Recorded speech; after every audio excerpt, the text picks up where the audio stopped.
See, I'm way better at actually, like, doing the checklist and, like, saying I'm ready when I actually mean it, when there's not, like, other people on the show.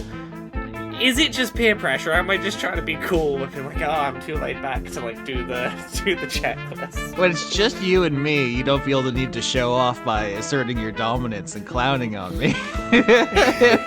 We can just hang out. I just turn up, I'm like, oh, I guess I'll, like, you know, do my work and behave and follow the rules and stuff.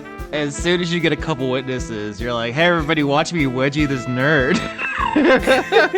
Where does that come from? I think the problem is that on so many of the other shows I do, I am forced to be, like, the responsible adult in the room that, like, makes sure we have a schedule and we have plans and stuff. And I get here and I'm like, oh, someone else that's, like, thinking about sensible things? That's permission for me to goof off. Uh-huh. Yeah, I guess that's, like, transference. So probably in other areas of my life where I'm dunking on people, I have to take it out of them because of how harshly I'm treated on Dice Funk. It's just, everyone's got to find their outlets. Yeah, we all pass it round in a big... You know, podcasting's not that big a circle. I'm sure that someone who clowns on me in a podcast recording, you know, my behavior's gotten back to me. Podcasting is such an interesting field because it's very young and there's like not that much history to it, but it's also gone through like 5 different sea changes already. Not to do much of inside baseball, but like the advertising economy is completely collapsed, and now there's a company churning out like 50,000 AI podcasts a day. And it's like, who is listening to that stuff or why? Maybe I misunderstood what podcasts are. Yeah, I thought it was like, I enjoy this human and I want to hear them waffle on the internet. That's what I thought. But what are we doing here today? Whose enjoyment is this for? Hopefully, Dice Funk listeners are very hooked on the last episode's big dramatic reveal where you killed your mother. How you feeling about that? After the call, I think you said something to me like, it's not really important how I kill her. And I was like, yeah, I don't think we're going to open the next episode with a graphic description of you twisting her head around. No, it wasn't even like, it's not even the graphicness. It's like, I think... how it happens is so a footnote in the emotional arc of it. Because I think ultimately, like, yeah, Mum's been going weird for a while now. Look, if we can reset her and she'll be all right, then you know, yeah. Sometimes you got to turn a computer off and on again, you know.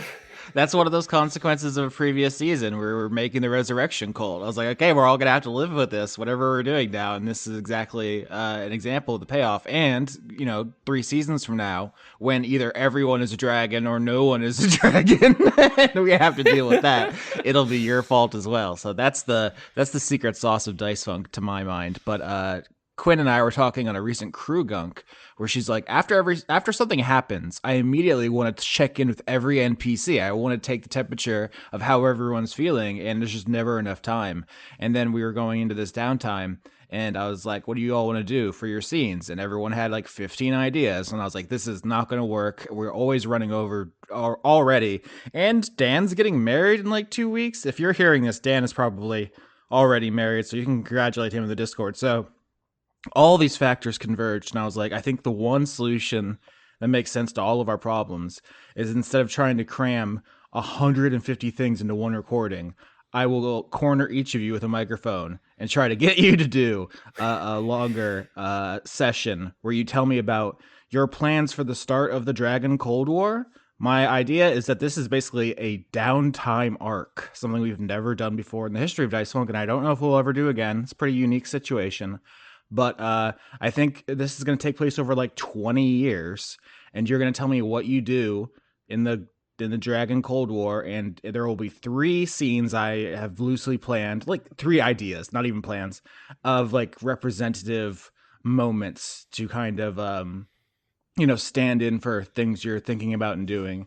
And this is very freeform. We have the roll 20 up if we need to roll something, but honestly, my ideal thing is you walking me through and me having NPCs, ask you questions, and, we're just working through stuff. So unless you have any other introductory things, the first scene I wanted you to set up was with Lady Falconbridge. Yeah, so This is the first scene we've set up with Falconbridge since the weird, uneasy alliance that is the multiple dates through the eyes of one goblin, now dragon. Yep. The last time we saw her on screen was you were having a date in an alley, and Dan was doing goblin voice. It was very funny. But I really thought you were going to pick between Falconbridge and Gertrude, and you deferred. And then, as a joke compromise, half joking compromise, I was like, what if a goblin is your date? And then we extract their memory using Sycorax's encode memory thing, which is her whole hoard, and they both got to enjoy the date. I literally didn't even think that the goblin was gonna get a name, and now they're a dragon named Schmegglesby. Laura, Yeah. you've done it again. Well, see, the reason I bring this up is there are two things that I think are important to remind ourselves our canon before we go into this scene, which is canonically that weird amalgam of a date through the eyes of Schmegglesby went amazingly. Yep, there were 3 very important rolls you crushed with 20 or more. I think 1 or 2 might have even been crits. The jug hooting, of course, is the prime one. I think one is also just a nasty sloppy kiss. Like, you fucked all those rolls to death. Yeah, and not only did it go very well, I have to assume that the fact that Schmegglesby has maybe been added into this whole mess doesn't change the fact that ultimately the result of that day was everyone was pretty pleased with how it went. So, yeah, I don't know how immediately or not this is after the most recent episode, but my instinct is to suggest that this is taking place a little further along, and the Cold War of this relationship has stayed in a good place. You know, not the people involved in this relationship may not like each other, but they, much like the situation around us, have reached an uneasy truce that is holding for now.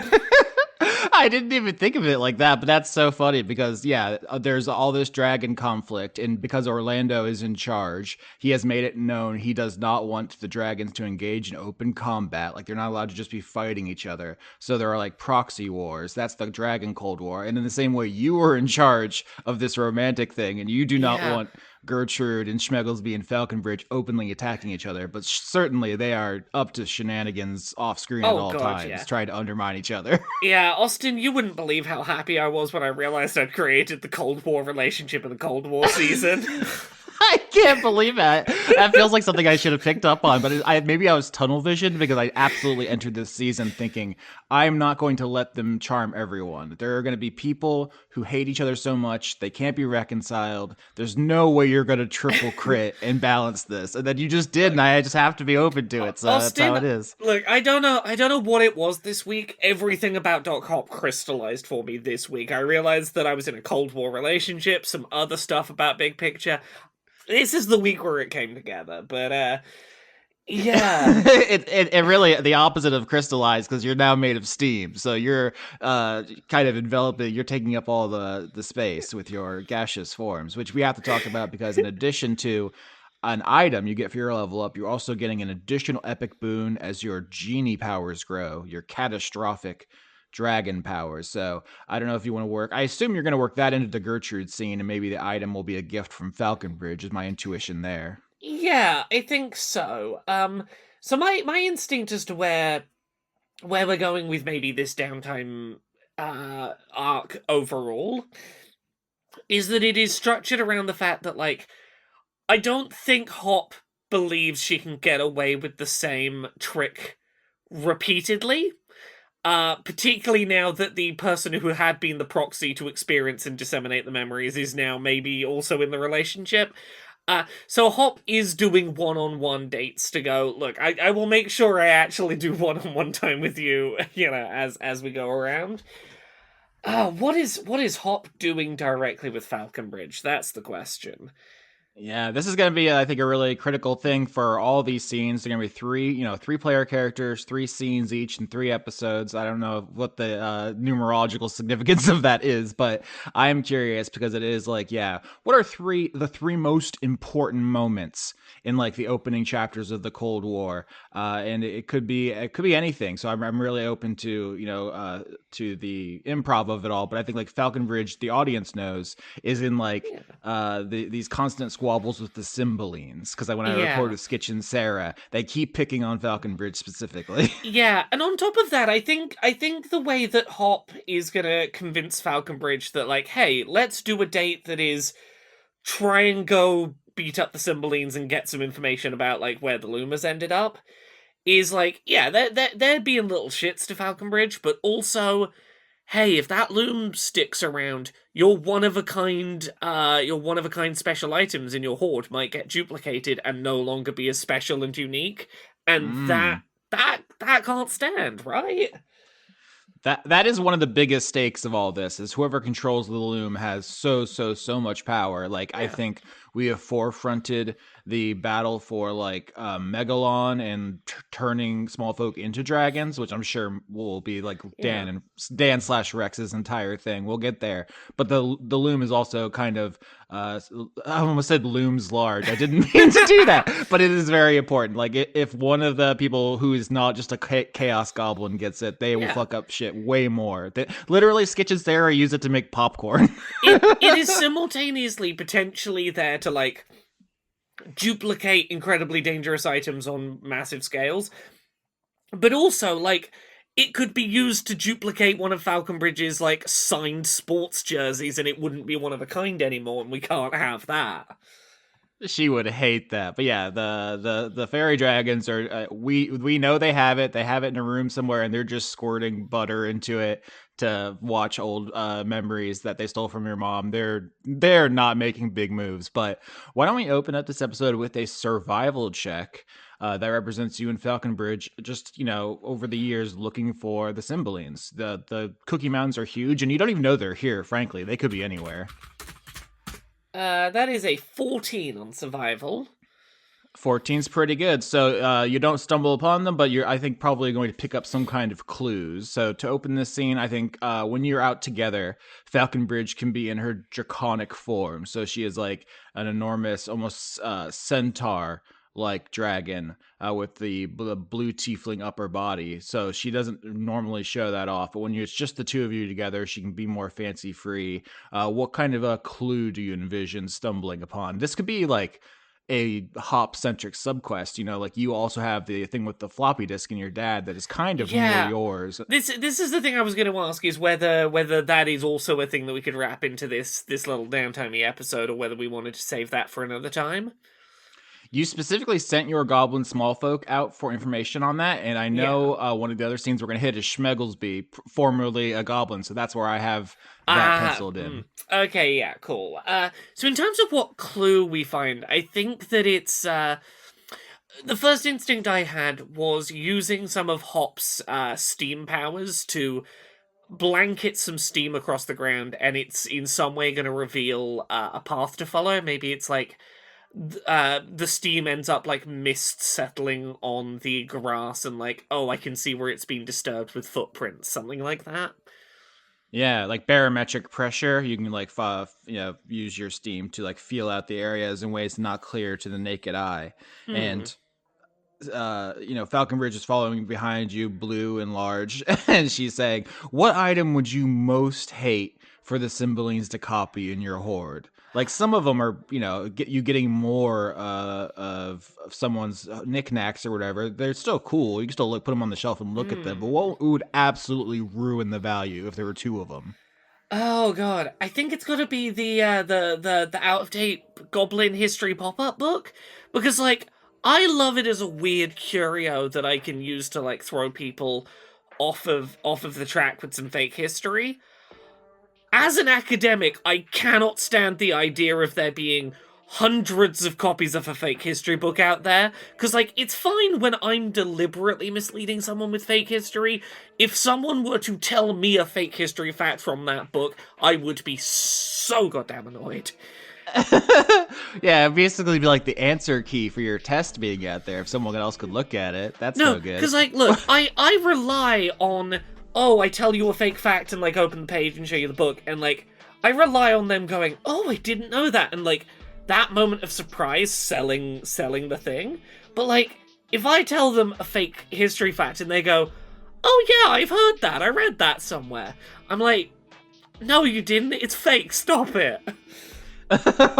Don't you hate that when someone tries to pretend they've read a book they haven't, and you could tell they're like, oh yeah, I love when Schmonathan does the thing. It's like, the fuck you. Just tell me you haven't read it. Because, like, right now, I'm pretty confident that if anyone does that, they're bullshitting, and I can, like, I at least know that.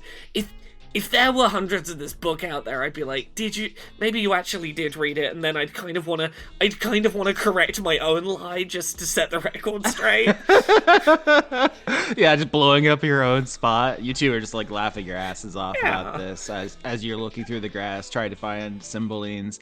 Eventually, the topic goes back to the recent heist they pulled at Falconbridge's house, and she says, I'm kind of worried about them duplicating the tooth fairy's sand, because that stuff can put anyone to sleep, and it was already pretty potent when it was just a tiny bag full. Well, I mean, if they're rolling up with just, mountains of sleeping sand, I mean, they could conquer empires, presumably. I guess they don't have any ambition. That helps. It does help, but I think even if they didn't duplicate it, if they realized what it is they have, oh god, they'd be so much worse if they could just roll up, put us to sleep, take everything out of our pockets at once and go.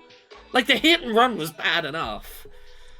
That's what they did to my guards when they got their hands on the sand, is they knocked them all out, and then they stole just a couple of, like a wand and a ring and stuff. It's not the best of my collection, but... I'm so glad their ambitions are weirdly small. The second they get, like, actually ambitious, we're fucked. Yeah, that's also why I'm worried about them siding with other dragons around us, because, I don't think they have any strong convictions, but they can be bribed. I've bribed them before, and if Desdemona knows, like, what flavor of flan they enjoy, I think we might be in some serious fucking trouble. Do you think they are foolable enough? And this is gonna sound like a really stupid plan, but remember, it is them. That we could, like, say, if you give us the loom back, we'll give you, like, 100 million, I don't know, whatever, like, cake they want or whatever, but you gotta give us the loom first, and then make it trivially easy for us to, like, duplicate the thing to give them the payment. Do you think they're foolish enough not to realize that's the equivalent of us giving them one cake, right? Yeah, anything's possible. So I will say that when you all talked to Sycorax at the party, she was slightly incoherent, or majorly incoherent, because of the brain lesions she had inflicted on herself. But you all asked Sycorax, like, how can we trap the Cymbalines? And they told you that they were obsessed with the old Fae courts. Like, they were basically under the nostalgia powers of the ribbons from Sycorax's. So that was a discussion about just, like, setting a trap for them. If, you could fold some kind of other trick in there where we're like, we'll give you all this nostalgic stuff that will duplicate. Just give us the loom. I mean, you'd have to roll for it, but I can see a world in where you completely bamboozle them because they don't think things through. I mean, look, if we're trying to get them with nostalgic stuff, like, my whole... There's gonna be something in my pile of stuff that's nostalgic. I'm gonna pull up Fairy Dragon stats, see what they're working with intelligence-wise. 14, aka +2. So that they're not complete fools, but that's interesting. Yeah, that is worth knowing. I think Hop's gonna turn it back around and go, the Tooth Fairy sound definitely the most dangerous thing out of your lot that could get duplicated, but, like, what would annoy you most if it got duplicated out of yours? I mean, annoying. These days, what annoys me most is probably Gertrude and Schmegglesby. Can they duplicate people? That's so scary. I don't. If there was an army of Schmegglesbys beating down my door. I mean that sure would be more people, huh? That was a lot of stuttering and stammering there. Were you envisioning things? Were you having a little mind journey there, Look, Doctor? Look, you suggest, like, a person, but there's, like, a lot of the same person. My mind might have wandered for a minute. Doc Hop visibly aroused. No, it's fine. It's normal. We gotta stop them. I'm trying to remember if we've ever established if the loom can duplicate people. I don't think so, but I also don't think anyone in this conversation knows. So who could say? That's terrifying. Yeah, I don't think any of our magic items thus far have been of that level that the GLADYS Accords would apply to them have been sentient in any way. I think my understanding is that artifacts are like indestructible objects, and an indestructible person is a god, right? Or maybe a demigod or something. I don't know that a person could be an artifact. Because my thought was the way that we've described, say, DiCaprio bonding with the pearl thing, and essentially becoming the same. Would that make DiCaprio loom clonable? Yeah, why don't you roll religion to know more about this? Because I assume DiCaprio is also going to be searching for answers, and we'll discuss it more. But just briefly for our edification, let's see what you know. 18. Yeah, 18's very good. So the way it breaks down basically is that there's the material world you exist in, and then there's a world of forms. This is, Plato's classic idea about how things are, except in our universe it's real. If you connect these things, that's called a conduit. That's basically what DiCaprio is. You are still a person, you're just connected to something. So if the loom can clone people, then it could probably clone DiCaprio, but it wouldn't be any different here regardless. Here's what I'll say with your 18, is that there is one thing I don't think we've said on air this season, which is relics. Capital R, relics. Yeah. Which is like a piece of a person that has become a divine object. Catholicism has this, as Quinn and I often talk about. So that is, I think, the overlap. That's the Venn diagram. A piece of a person no longer conscious could become an artifact. Yeah, no longer constitutes a person, but definitely was person, but is now an item of power. Okay. Well, yeah, like, oh my gosh, Doc Hop, if you became, like, the conduit of small folk or something, because you're a doctor of their studies and that you dedicated your life to that, your arm, where's your arm? Oh heck. That could be a relic of your divinity. Oh, that could be. Also, if we're spitballing here, take a person who has died, duplicate their body in the loom while they're not a conscious person and therefore an object we could duplicate. Could you bring them back in the resurrection well twice? This is one of the kind of things we were doing last season. We were just trying to fuck it up. We were putting alive people into the resurrection well and all kinds of stuff. We were really fucking up the formula. Yeah, I mean, you two are like spitballing, coming up all these ideas. And you don't currently know, but then Falconbridge does bring it back to, hey, Hop, where's your arm again? It is in a lockbox in my lair. I didn't know what to do with it. It felt... Okay, are you intentionally lying? Because you gave it to Viola. Oh god, I did. No, I'm not intentionally lying. It's been a while. I like the idea, because if you were like, oh, it's definitely not another woman who has it. You know what? Actually, yeah. Let's do this intentionally. Yeah, that's my thought. Is like you're like, she'd be like, wait, which bitch? Yeah. It's in a lockbox. I didn't know what to do with it. It's an arm. It felt wrong to like throw it in the trash, but like, what am I gonna do? Have it on a shelf and go, yep, that's mine. A toxic Yuri part. You're looking through your phone when you get up. I love how awful these people are. Don't worry, at this point, Hop's got like 4 different phones to be like, no, it's all you in this phone. Don't worry about it. Oh fuck. Yeah, exactly. That's what I was thinking. Because if you had remembered and been like, "Oh yeah, I gave it to Viola," I was gonna have her be like, "Wait, Viola who? Is that that that slut, that whore? That like?" Because she also has history with Viola. They both dated DiCaprio. So they Don't actually worry, she's not tall and blue. It's fine. Yeah. But yeah, Falconbridge is not someone who has ever needed to process jealousy in a healthy way. She's a fucking demon dragon. What incentive is her to be normal? Yeah, and Hop, as with many dragons, is used to. I want more of a thing. I just kind of keep collecting, you know. Yeah. So you all are still looking for the Cymbalines to get near the end of the scene. We'll get one more roll here, maybe nature, to see if you can pick up any last clues about the fairy dragons before you give up for the day. 22.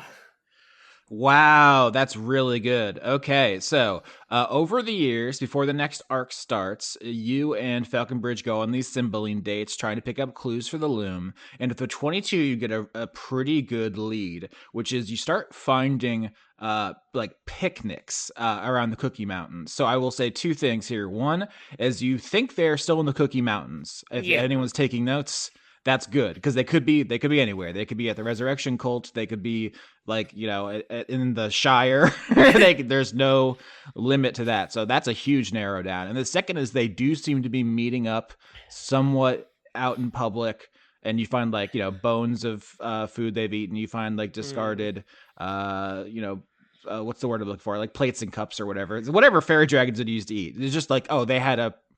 Yeah, finding like 3 of the identical personalized cake, going, okay, so they are just using the loom for like bullshit. Yeah, absolutely. Yeah, any detritus you find is all identical because they're duplicating all their stuff. You find like where the grass has died because they've squirted their movie theater butter slop all over the place. But yeah, they appear to be meeting up. Yeah, no one would accidentally spell the word welcome incorrectly on 3 different cakes. This is clearly the same cake 3 times. I get it. Cool. Perfect. So 22, very good. That is like the first piece of the puzzle here. They're in the Cookie Mountains and they're meeting up. This is one of those things where when the season started, I had no idea. Maybe the Cymbalines would have been on your team. Maybe you never would have found the floppy disk for your dad. All this stuff is up to you. So important to be thinking about it. Anything else? Yeah, I want to set one thing up with that information, which is I like the idea of Hop maybe floating a plan that is putting some flyers up advertising definitely the date and time of the next Cymbaline picnic. Oh, that's good. Oh, I have to write that down. Okay, because also Rex sent Chorus, the Myconids, out on like a disinformation campaign to tell everyone that the Cymbalines were bad, basically to ruin their reputation. Yeah. So that's like a second like psychological warfare thing you're doing to them. Well, my thought is if we can plan for where they might next meet up, that might be a good opportunity to try and get them. Yeah. So the mountain range is quite large. So I think this flyer and campaign takes a while to see any effects, but I will write that down as another thing you're doing to subvert them. And that is, you and Falconbridge go on many more dates. This is just an example of one. Is there anything else you want to say to or about her before we move to the next scene? No, I think that's good. Okie dokie. The next scene I have with her, with you, is Gertrude, the steam genie.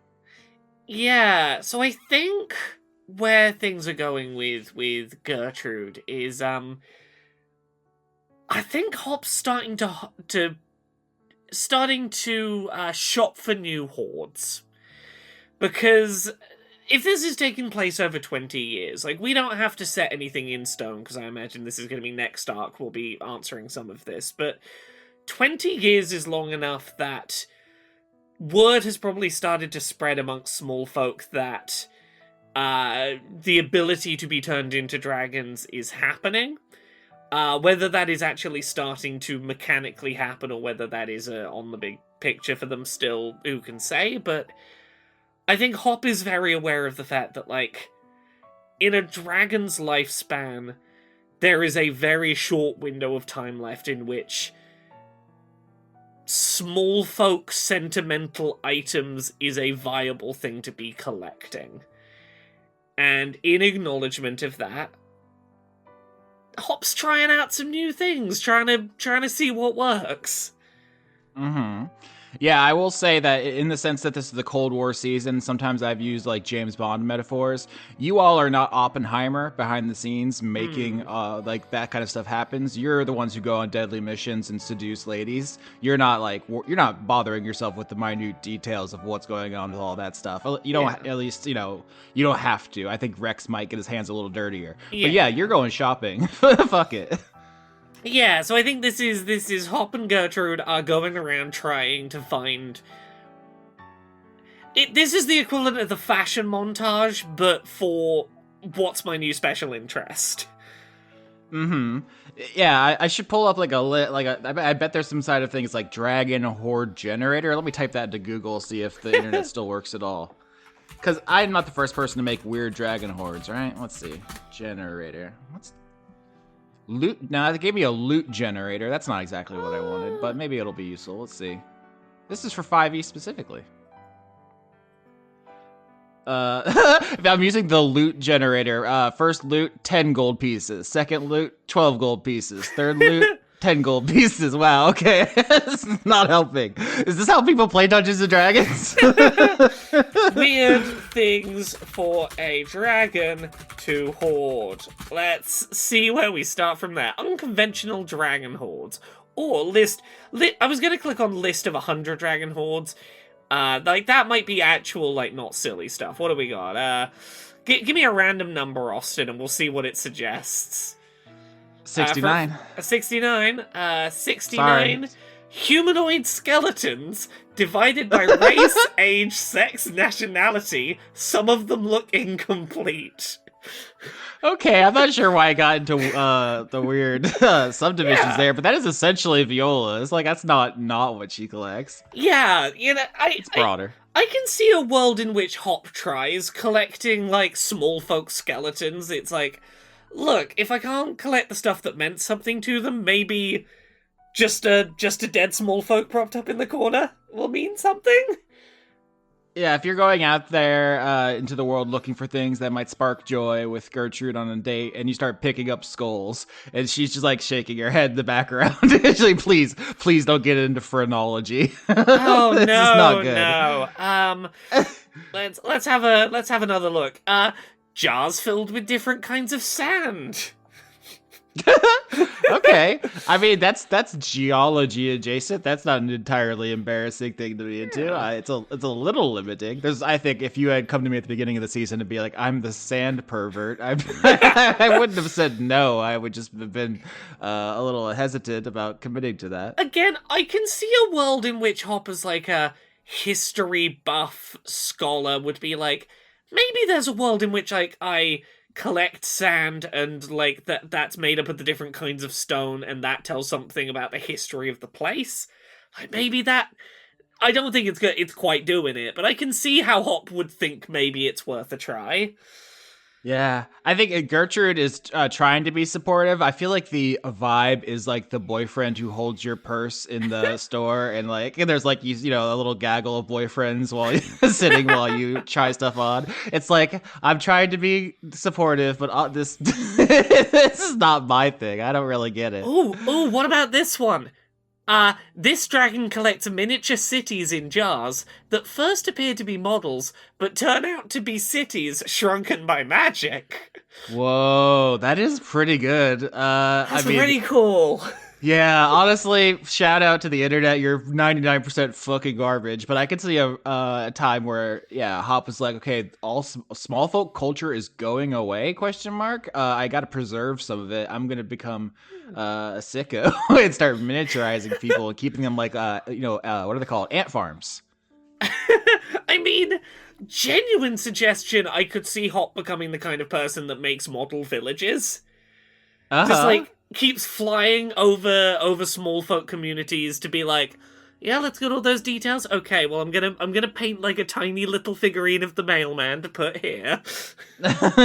Yeah, and I mean Gertrude is it's interesting because her whole thing was smashing traditional genie culture, which is based on slavery, and so she has like this disrespect, I think, for cultures, which clashes with you. The opposite of Falconbridge, who has a genuine interest in history. So that's, I mean, besides the fact that they just fight over you, I think they also just think each other's positions are lame there. What is that like if you go out on a date with Gertrude, being like, let's look for shiny gold jewelry, let's look for X, Y, and Z, and then you're like, oh, what if I create a model of what it was like to be an orc or something? And she's like, or we could fucking kill these patriarchal dickheads.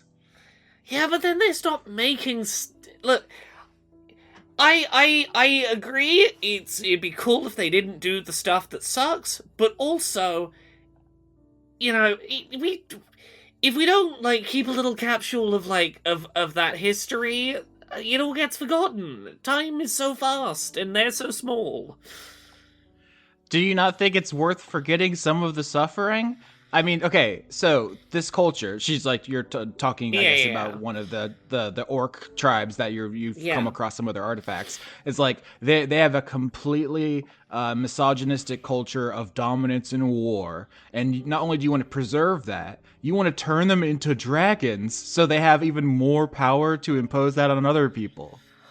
I'm not saying that I want to do that, but life takes you in directions sometimes, but here's what I've learned from looking at these cultures. It's not that I want to preserve the culture in the state it is now, or that I think it's good, but historically, anytime we have those kind of really sexist cultures and they don't keep a written or oral history of their own past, what ends up happening is they move past those kinds of bigotries and then fall right back into them.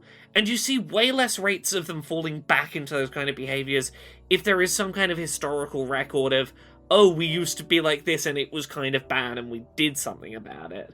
Which is why it's part of why I find it interesting to have snapshots of cultures at their worst.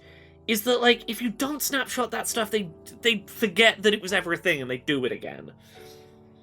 Oh, that's actually a pretty interesting and good argument. Can I get persuasion with advantage to maybe shift Gertrude's view a little on this? Because she still has her own thoughts and opinions, but this is spending 20 years with someone. Maybe you can scooch her over a little. 24 with advantage. Wow, that's very good. Yeah, I think she becomes enamored of the idea of bad example jail. You building these scale models of the worst parts in certain cultures to be able to point to and be like, this is you. Don't fuck up. Look what I did to that. It's if she could capture the genie slavery culture in a torture bottle that she could whip out to show, that would be gratifying to her. I think of it kind of a little while ago I went to Amsterdam with some friends and we visited a torture museum, and the idea of being hey, history's been kind of fucked up, but you need to learn about it if you want to understand where history was at. And I think this is one of the ones that sticks. If we're talking about this being over 20 years, I do think there's maybe 2 or 3 years where this is what Hop starts doing and then falls away again. It's the vibe I have for this 20 years for Hop is very midlife crisis dad. It's the I'm trying to find that something that gives me fulfillment, and I'm trying 30, 40 different hobbies along the way. We've talked only briefly about dragons and their hordes changing because it's so rare. We know it happened to your dad, but he's never talked about it, and we're going to get briefly into that today when we get to Schmegglesby. But a thing to remember is that dragons can only attune to more than 3 items because of their singular focus. So you right now, I have your sheet up. You have 1, 2, 3, 4, 5, 6, 7, 8, 9, 10, 11 items. currently attuned. Yeah. If you were like, now I am a miniature city collector, that would break all of your attunements. So, I'm not trying to Yeah. penalize you. I think it's interesting to explore this, but it would be such a big change. And I don't want to take it off the table. We could build a new hoard. That's a totally No. valid thing we could do. But it's like the psychic weight of that, I think, is really interesting. It's not just like, oh, I'm going to get into tennis. It's like, oh, I'm going to change who I am. Yeah. I'm honestly pretty open to it if we find the right thing. Because, like, I don't have an answer for this right now. What I will say is, I think the fact that Hop doesn't stick with any of these long enough that her magic items stop working is a good sign that it's not for her. Mm-hmm. And that maybe she has some success attuning with some of these things, and then realizes, oh, this is also close enough to my old hoard that that's why it's working. Like, I think maybe an interesting bit of flavor is, like, if we look at miniaturized dioramas of the history of worst moments of culture, part of why Hop is maybe able to attune to that and thinks, like, oh, yeah, this is becoming my hoard, I'm attuning to it, ends up being more to do with, like, oh, you used materials in there that you scavenged in that were sentimental to old small folk cultures, and it's kind of just the fact that it's small folk stuff in that diorama that's made it attunable. Yeah, you go through like periods of like painting little miniatures or like collecting new things for a while. It doesn't stick, but I do think the one permanent effect is that Gertrude understands you better, because I think there was a moment there where you're like, oh, we had this weird thing because I owned her, I guess, and then I set her free, but we don't Yeah. actually have that much in common. And I think she's not a dragon. She's not compelled to hoard, but she does start building a miniature genie city like the way you discussed. Yeah. It's not the same kind of deep persona defining thing, but that's something she has Yeah. now. And I think the other thing that I like as an idea of where Gertrude and Hop find more middle ground during this time is that for anything else wrong with the idea of turning small folk into dragons, I think Hop really does try to lean on the idea of this is about the biggest shake-up to a very solidly defined culture that Hop could be involved in. Like, this is very fundamentally a what if we absolutely took a sledgehammer to the idea of my species being in charge because we are powerful in that way. Mm-hmm. Where are you picturing that conversation happening? Can you paint me a little picture of that? Because I'm trying to picture like where physically you are. Yeah, I think we maybe stick with this idea of this is during that couple of years that maybe miniature city building is the thing. They're just sat having a painting session together of like painting their little miniatures and whatnot. Uh, where is this? I think it's still in the old lair, and I think that that's very telling. The fact that Hop has not tried to move to a different lair that is detached from this current horde idea. But they are in Hop's existing trash lair, just surrounded by lots of miniature towns. Okay, so in the side of this mountain where everyone throws their trash, where the goblins live, Yeah. you and Gertrude are painting your miniatures. Can I get a perception check? Oh, sure. Perception. That's just a raw d20. 19. 19's very good. You hear the distant chimes of like there's like warning towers with bells that the goblins have set up.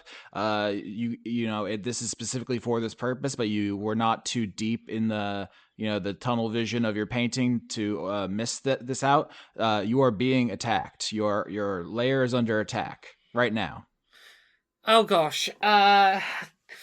Is this like known attackers? Like, have we been attacked by the same people repeatedly, or is this a surprise who it is? I would say through this whole Cold War, there are a number of different proxy Yeah. battles going on, different forces attacking. You probably have been attacked, but also by different sides. So it could be Rosalind's people, it could be Okay. Desdemona's people. It's this is the thing. I was literally thinking about this in terms of the actual Cold Yeah. War because I was like, is Hmm. 20 years too much to fast forward? And then I was like, our Cold War was 50 goddamn years. That's actually it's not Yeah. enough, frankly. But Okay. Yeah. I think Hop goes.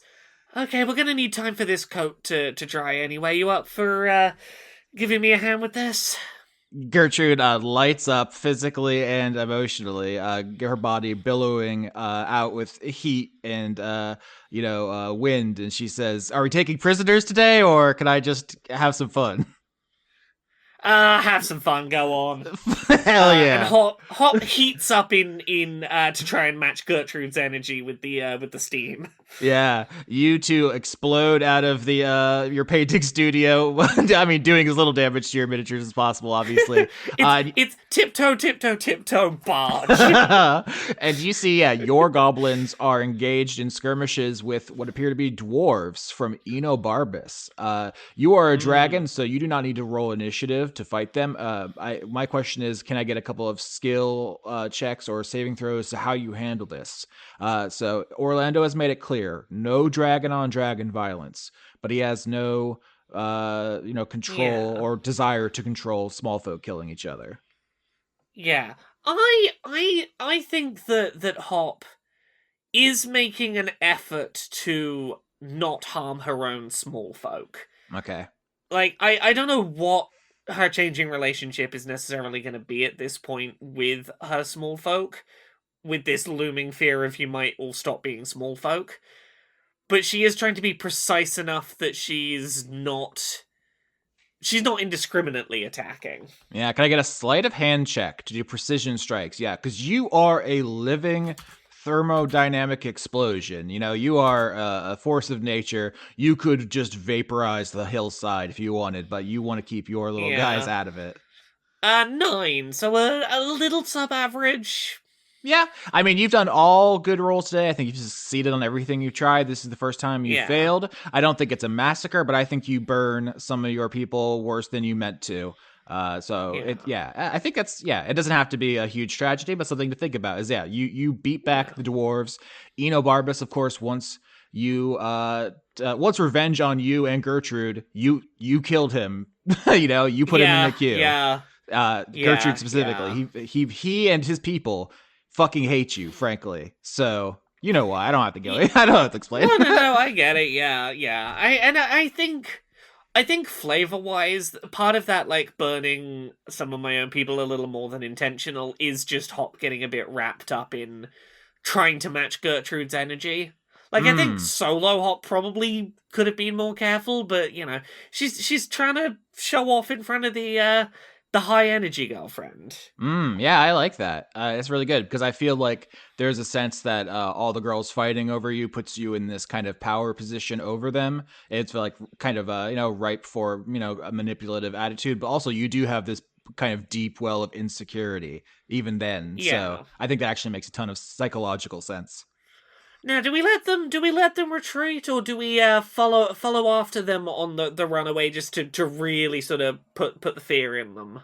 What do you reckon? Yeah, I think you blast through there. You're showing off. You're routing the enemy. You get a couple of goblins accidentally. The dwarves start fleeing, and the question is, will you stop Gertrude because she is pursuing them? She is turning into 250,000 degrees of moving water and washing over them. Oh, I don't stop Gertrude on that. Okay, yeah, I think they came to try and they stepped over the threshold into my area. That's on them. Yep, she boils them in their boots and is excited about it. She's having fun. She's like, it's been a while since I've let it rip. Ooh, grab some of the boots so we can copy the buckle design on the little miniatures. Hell yeah. Like the day that they walked in here and got turned to soup would make a pretty good diorama, maybe. Yeah. No, that's a great bonding activity. She likes it a lot. I think this is good. I think there's a ton of different ways this stuff could go. I think Barbas is a kind of likable, sympathetic guy, but circumstances have led you to slaughtering his people, and I like our show for that. I want to put a thing out here while we're talking about Hop playing around with hordes. And I don't know whether this comes up now, or if this is even longer term than 20 years. But I do think at some point, at least once, there's a joking suggestion that's been made once or twice that I do think passes through Hop's head as a... Is this? Which is...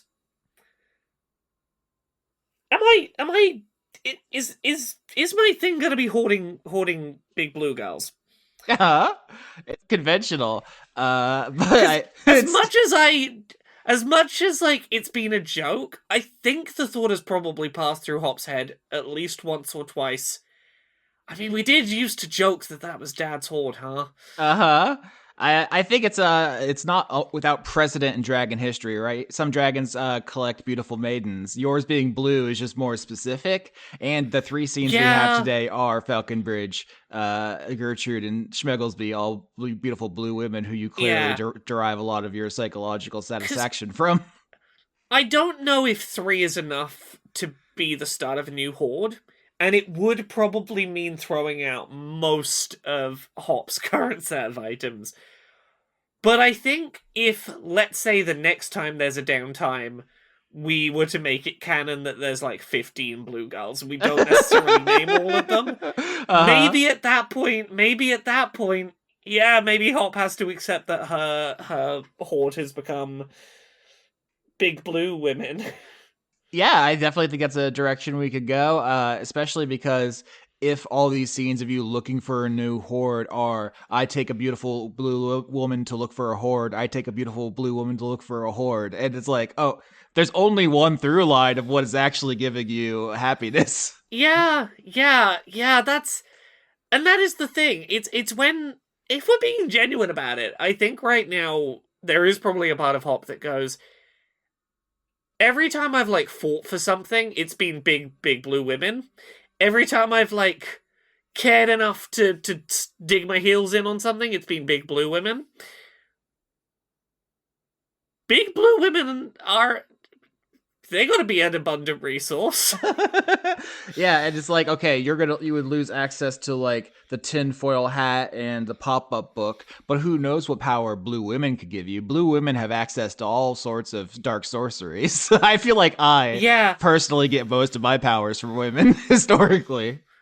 Yeah, we did talk before this recording about what my item could be for this level up.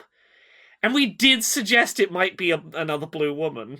Yeah, I mean, so at the end of this Gertrude scene, she boils all these dwarves in their boots, you collect the buckles, you're painting miniatures. You could establish, like, what is your new epic boon from your growing genie might. But you could also say, just like, on one of your outings, you run into a blue woman, and now you get some kind of bonus. She's not literally an item in your inventory, but just, like, spending time with her... it vitalizes you in some way. I couldn't drive before I was in my current relationship. I got plus the vehicle proficiency for dating Joanna, so it's real. You can have a woman bonus. Yeah. Sorry, 1 second. Yeah, so maybe the new blue woman addition to the collection, I'm not using the word hoard yet, we're a little way off hoard, is a gift from Gertrude that is a blue slot. Okay, yeah, you really like the slot, and this is actually a great segue into our final scene. But if you're just out and about, and you're like, "Hey, look, one of the slot is here," and Gertrude's like, "We can just take it home. We can just hang out with it." Yeah, and I think the thing that makes this slot unique is that Slod are weird. They have unpredictable effects to them. The proximity of this blue Slod radiates combat moves into Hop's head. Like, this Slod doesn't know how to fight, but being near this Slod does make you go, oh, it's like Neo in the Matrix and you downloaded karate into my head. It's giving off Toad Kwando. I did it. Everyone, you didn't think I could do it, yes. But I did it. Toad Kwando. I'm looking up. I tried to look up blue Slod sexy, blue Slod lady, blue. Like, no one has ever thought of this before, Laura. I swear to God, I think we are the first people ever to really get into the erotic possibilities. No one has even slapped a pair of tits on a Slod, right? Don't make me look up blue Slod tits. I'll do it. I'm going to fucking alligator Alcatraz now. No, no one's ever done it. I don't see any blue Slod tits. Do I have to go commission someone to make this? I mean, I bet there's someone that's done probably sexy frog. Slods are very close to frog. Maybe just give it some hand spikes. So yeah, this Slod gives me access to the feat Martial Adept, which we're leading further into Hop can do interesting punch stuff. As definitely a warlock. But yeah, the epic boon for this level up was going to be invincibility. Just a modest ability. Do you want to tell the audience what that does? It feels like you just said, Austin, I can't take damage anymore. Yeah, it's not as terrifying as it sounds. No, why? Oh, I didn't spell invincibility right. Invincionibility. That's the ability you have now. There we go. When you take damage from any source, you can reduce that damage to 0. Once you use it, you can't use it again until you finish a short rest. So this is basically, I can when Dad hit us with the, almost took all of my breath out, my health in one attack breath, once per short rest, I can go, nah. That's incredibly good, especially because the way we do short rests on the show is basically after every fight. So basically once per fight, and we do pretty short fights. I think the flavor is very clear. It's like someone hits you and you just turn into mist. Like Alucard in Symphony of the Night. Yeah, become a little intangible. That's very cool and good. I'm trying to imagine this sexy Slod giving you combat abilities right now, and I found some sexy blue anthropomorphic frogs, but these are all very lithe. They're very we took a sexy blue lady and gave her some frog features. Are you is this blue frog hulking like a Slod is? Oh yeah, no, 100% this is hulking. This is I also googled sexy blue frog and I'm seeing a couple and that's way too human skinny woman. Exactly. I'm glad you're brave, Laura, that we have the same thoughts. Yeah. 100% this Slod should be way more on the butch lesbian end of the scale than what I'm seeing when I search sexy frog. Yeah, it's like when a sci-fi franchise does a sexy alien and it's just a human woman but blue. No, we want the Krogan version. We want sexy Krogan. Yeah, where is the Mass Effect game that will let me make out with a Hanar or an Elcor, right? Oh, well, I have good news if you want to look up sexy Krogan. The good fandom. Now this is an all-time Google search. There you go. This is what... Oh yeah, no. Honestly, you paint one of these blue and you're much more on the track that I was on. Yeah, no, this is exactly... Okay, you know what? We got there in the end. This is the vibe. Okay, sexy Krogan butt blue is the new collection, the new member of my orbiting circle of blue women that isn't yet a horde. I think 15 is the point where I have to admit it's a horde. And we're up to 4, so we're a third of the way there. It's when you have a problem, you have to admit it. It's when it gets to the point that I can't name them all, that it might be a problem. Sexy Krogan butt blue. That's B-U-T, not B-U-T-T, right? Butt is blue. Yeah. Okay. I think part of me thinks it's when you have more lady friends than thingamabobs, you know? I I think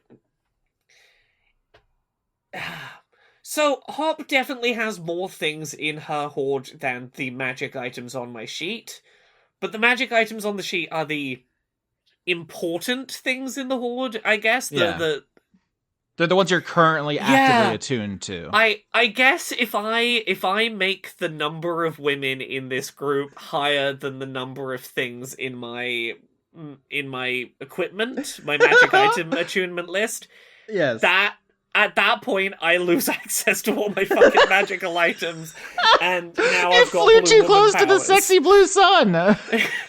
I look like what can I say? Like I learned from my dad. I just keep adding women, huh? Maybe that's what happened to him. He used to be hoarding something else, and then he just got too many animals, and it broke him. Yeah. I will add. I think I as much as I don't want both of the things in my level up to have come from Gertrude specifically, I do think the invincibility being flavored as I turn to mist and an attack just intangibly moves through me is 1,000,000% a thing that Hop would have learnt watching Gertrude fight. Mm-hmm. I do think it's important though that you got more Gertrude time because I think she has had less on-screen availability. So it all works out. I think that worked wonderfully. Yeah. I don't think it's necessarily a bad thing. I think it's where it fits correct. This is all perfect to me as we move into our final scene where we're gonna get finally some more time with Schmegglesby, the blue dragon now, no longer the blue goblin. Yeah. And this is investigating lairs. We're doing lairs now. Yeah, so 20 years of being a dragon, basically. It doesn't have to be at the very end of this, but, after years of living with you as a goblin, she wants her own place. And that is a kind of a hot button topic during the Cold War, because if all the small folk get turned into dragons, where will they live? This was, a big fight that the siblings have had on screen, at least twice, I think. And this is what Schmegglesby is arguing. So she is a majestic blue dragon. They have lightning breath. They're pretty cool and evil traditionally. What are you picturing for you all going, lair hunting, as it were? I do think Hop's first place to suggest is the non-Euclidean zone.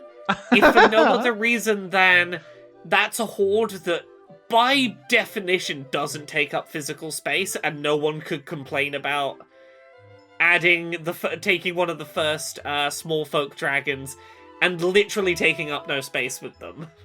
It's funny because I thought that was such a natural fit that maybe where we end the scene, but starting there is also good. No. Can you roll me Arcana to see if you can maybe calm the passionate landscape enough with magic to walk through it with her. My thought on starting with it was it is someone else's second-hand lair that they turned down, and I didn't know if that was going to be a is it gauche to go? I know that we all saw the kid turn that lair down, but do you want second pick? Oh yeah, that's a good thought. 26, however.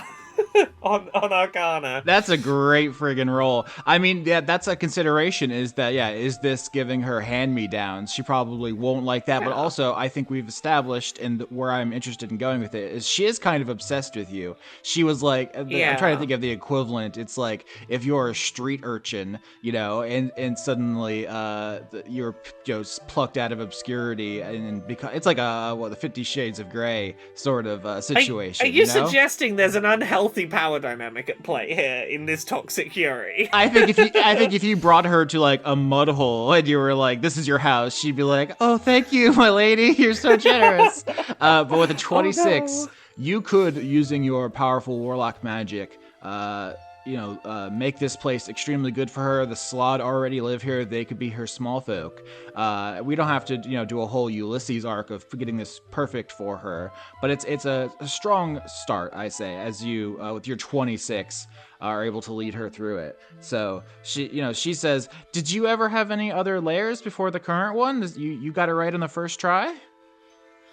I mean, I tried a couple of places on the way. There was a phase where I thought my hoard was maybe gonna be was it gonna be impressionist art paintings, and I tried settling in like a weird upside down model of a house that someone made as like a big art piece.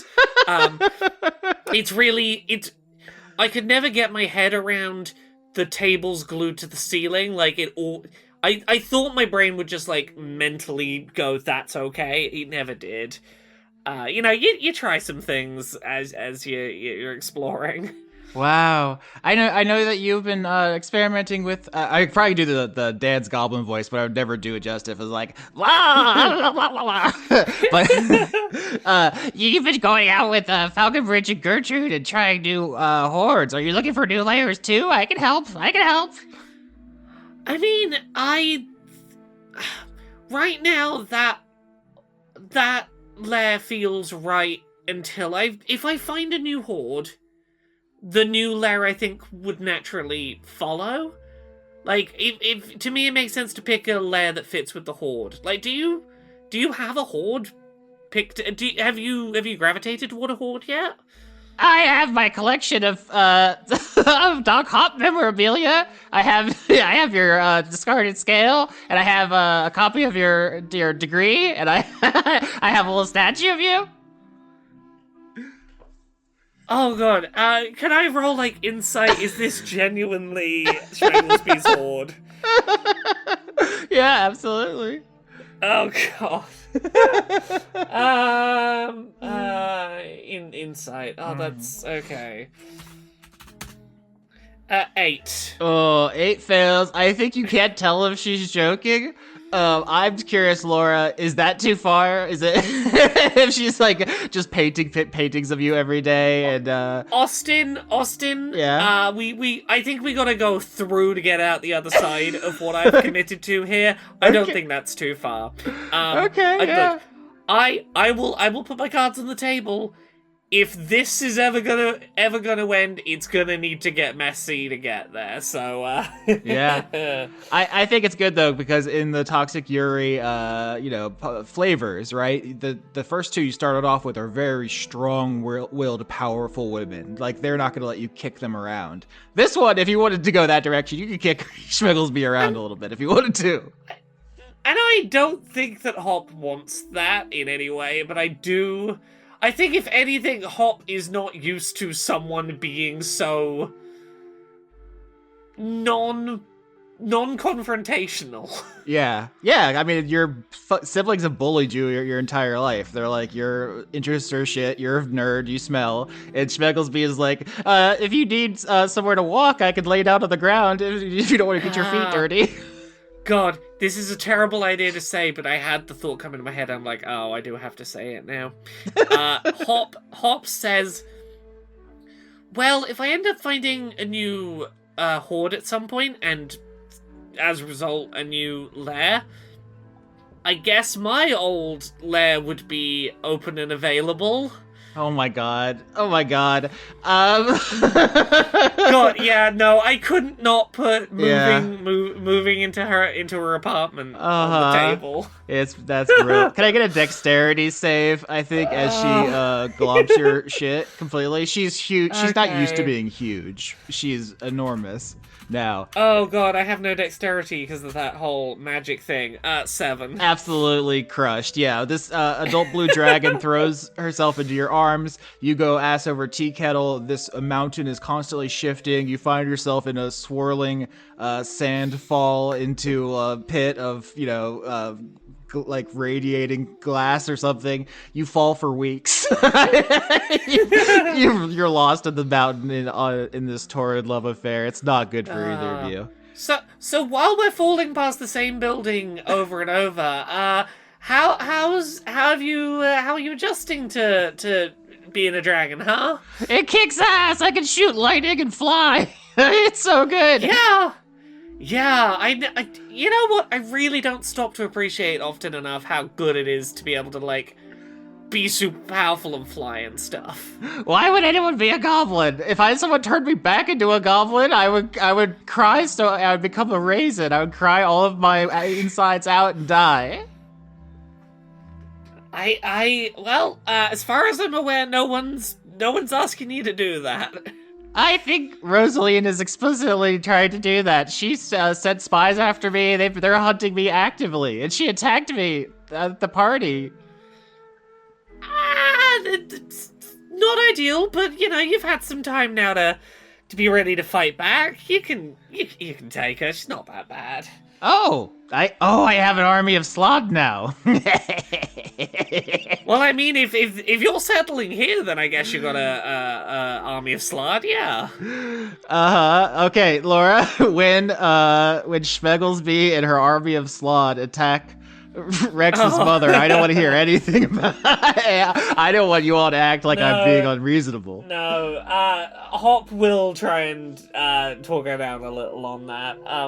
Although it did just occur to me that I don't see a world in which she doesn't pick this lair now, because if she's paying this much close attention to Hop, she probably knows that Hop has a slard now. And her small folk being slard in this lair sure would give her something in common with Hop. Yeah, it's not good. Yeah. There's layers to it, and then probably, in the same way that she's like a sycophant to you, and we discussed at the beginning, in the same way that everyone has to find an outlet to take stuff out on, Schmegglesby has to take it out on the blue slod here, because they're a threat to her, because you love blue women. The slot's no threat. None of you are a threat to any of the rest of you. I have a lot of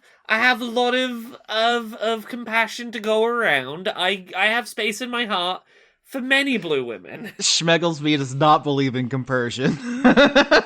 Sorry. No. Is Schmegglesby like? No. There is only room for one relationship at a time. You can't have different kinds of love for multiple people. It's not possible. I think she probably only believes that about you. Everyone else can do I'm incapable. I'm incapable of this. It's not that you're incapable. It's that she's not interested in that. She wants you all to herself. I'm sorry. Laura, you've made a rod for your own back. Oh, I have indeed. Look, it's not my fault, but there's only one of me to go around. I can't help it. I'm so great. Unless, as we wrapping back around to the first conversation, we could put your funky ass in the loom. Everyone gets a hop. I just still don't know if that's how it works. I had to ask Sarah. She created the loom. Fucking hell. Yeah, so you two are sliding down an ice slide into a volcano or whatever. You two are doing that penguin race from Mario 64 forever inside the mountain. And she says, what are we going to do when all the goblins get turned into dragons? Where are they going to live? I feel like this is now kind of... You at the big party made the announcement, turned me into a dragon, so it feels like everyone's going to look to you for solutions. I'm still looking to my siblings who, decided that this should happen and then, pulled the trigger that this was happening. Neither of them really had a plan in mind, and then I tried to take control of the situation, at least for messaging purposes, but I have no clue. It's... Oh, no. I don't know where we're gonna put them all. That's... Can we make more interdimensional non-Euclidean spaces? Can we craft those? Just you go down this seemingly empty path and turn right, and now there's a whole separate set of Cookie Mountains. Just fold some space on top of some space. I don't know, Laura. This is Austin Yorsky, Schmegglesby, the Blue Dragon. Is there something you could roll? Because I think in the sense that, all the siblings have shared and separate goals. Rex is trying to do stuff with Megalon. DiCaprio's trying to defeat her mom. You may be the one who it comes down to solve that crisis. Yeah. You know what? I'm gonna put a roll on history, if you'll allow it. I will Specifically on the basis of Hop is a historian. That is what she's studied in. And I think she's looking through, Arcana would maybe fit, but we've already done that this episode. Going through her memory, historically, has there ever been any examples of cultures either having legends or rumors or accounts of parallel spaces of any kind, and maybe that's parallel realities, maybe it's different dimensions, maybe it's different planes on top of planes, so that one space could be inhabited multiple times without clashing. Yeah, why don't you roll that? Yeah. That's so I'm also curious about this. 27. That's incredible. So yeah, I think there used to be a number of different parallel dimensions. There was the world tree mythological kind of system that got exploded. We've seen fragments of the Feywild and the Dragon Eyrie this season. So the idea of like overlapping places is real and possible. I think that there would create a 27 is so good, so I'm just going to speak as clearly as possible. I think it would Yeah. create like a haves and have-nots, whether you get to live in like the prime Cookie Mountains or the mirror Cookie Mountains. But if fragments of past dimensions could be gathered up in like materialized, does that make sense? Like take the Feywild Yeah. shard, plop it down, and then like open it up to expand the world.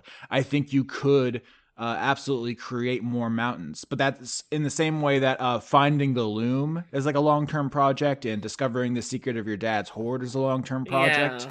I think doing this, I don't know, do you want to name this project that's like the creating new mountains project or something, using it doesn't have to be exactly the shards thing, but like this is like, hey Laura, at the end of the season, if someone doesn't figure this out, Yeah. the Cookie Mountains drown in blood because of all the dragons Yeah. killing each other, unless you do this. No, my brain's just locked onto interdimensional real estate. Yeah. Which I don't like because it sounds too much like a fucking Rick and Morty bit. Damn it, it does sound like that. But yeah, I think there's something there. We can think about the official name in time. Yeah. But yes, I think Hop is willing to take on the task of trying to find a way to make more space in the Cookie Mountains by either making subspaces or pushing reality enough to push more space into the space. Yeah, this is something that we're improving live, so it's not like I have anything Yeah. prepared. And I like the idea that the very good rolls in both Arcana and History, while being in the non-Euclidean lair, is maybe part of where this starts. That Hop is like, I'm literally trapped falling for a while in a non-Euclidean space, thinking about historical precedent for spaces that don't make sense. Yeah, I could do this. Yeah. Eventually, you and Schmegglesby land at the bottom of this infinite slide in a hot spring to relax. And she does bring up, oh, I forgot to tell you, we sent the final party in to search your dad's old hoard, and there's a lock, there's a seal, the door that's barred. Yeah, what kind of seal? We sent our best wizards down there to check it out, and there's some sort of magical barrier. It can only be passed by an ancient dragon. And I am a lowly adult dragon, and you're a mighty adult dragon. None of us are ancient.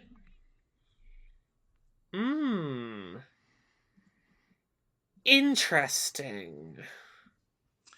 So this is me to you, Laura. You have unlocked the secret bonus dungeon, Orlando's original lair. But to enter it, you must bring an ancient dragon who will, be a huge liability as far as you and your siblings keeping this whole thing a secret. Who are the options on the table that meet that classification? Yeah, so all of the dragons that you're aware of are ancient, except for Ulysses and Viola, who are young, and obviously you yourselves. Okay. Yeah, so we're basically the only kids. Okay, cool. Interesting. Alternatively, I am considering would aging myself up into ancientness via wish be worthwhile. Probably not. So here's the thing: is that Viola and Rex have talked about this in their scenes. You wouldn't be privy to this, but when you compare notes, it'll come up. Is that doing that will alert the Inevitables, a machine race of very vindictive creatures who will come to murder you for doing that. That is a thing that Rex and Viola had been talking about, but it's worth discussing because that you live in a gerontocracy and the oldest person is in charge, so it's extremely relevant. Yeah, it's definitely a thought that's come up once or twice. Is could Hop just make herself the oldest? Yeah, that's absolutely on the table, and we have discussed the consequences for doing that. But I think to end this downtime episode, you don't have to like right now say exactly which ancient dragon that you want to do, but it's like, okay, we can go to this bonus dungeon now and do the true Orlando arc. The Carbuncle arc was like the fake Orlando arc. Yeah. But who does Hop think, or who does Laura think would make the most sense to ask, knowing that they could rat on you to your dad, or blackmail you, or use it as leverage in this ongoing war that's consuming the mountain range? Which of our mothers holds the least resentment towards Dad? What's fucking crazy is you just killed Sycorax and she still might be lowest on the resentment totem pole. Honestly, that's kind of where I was leaning. Is I was like, look, I don't think Mum would hold it against me that I killed her. I think she would get it. Like, she'd put herself in a position where she couldn't experience the thing that she hoards. This is probably the best way to get her back to getting to enjoy those things. She might be convincible.